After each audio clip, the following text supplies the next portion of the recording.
bias binder foot, and I have to tell you that it works. It works very well. I am not sure I need it, but that's maybe because I'm a professional tailor and I really can gauge, you know, how to hold my bias while I go around.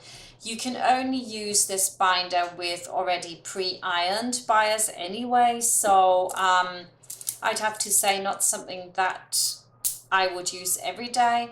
But on the other hand, that being said, if you are in a club or something and you're making stuff for a bazaar or a fair and you have to put loads and loads of bias on, like say you're making little aprons with tons of bias, then I would get this onto my sewing machine and I would just go for hours and hours. So yeah, so if you have a purpose for it where you have to do lots of lots, I would recommend it. Or if you like do lots of sheets like that are really, really long.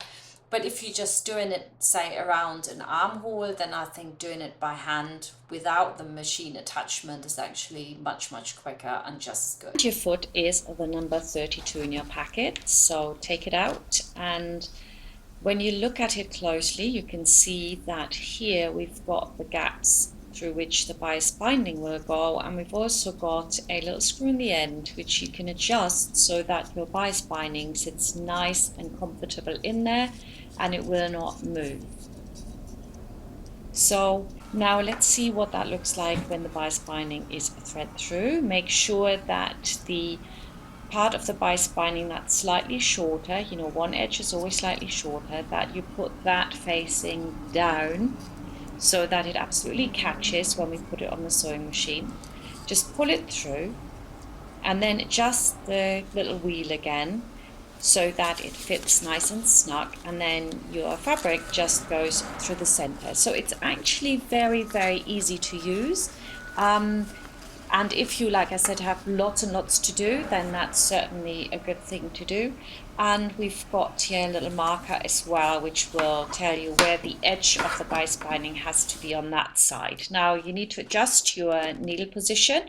You want it to hit just next to the edge. You don't want to go in too far. I always see people like having as much as 3 millimeters over. So you want to be very close to the edge when you do this. So adjust your needle position for that, maybe take a note of it, and then you just start sewing. It's terribly easy. You just thread in the fabric that you're doing and you move all the way to the end, and you will see that from the underside it gives you an absolute perfect finish. Anyone that is a beginner also and that finds it very difficult to stitch always in the same spot, that kind of still looks at the sewing machine needle, you will find this foot quite helpful.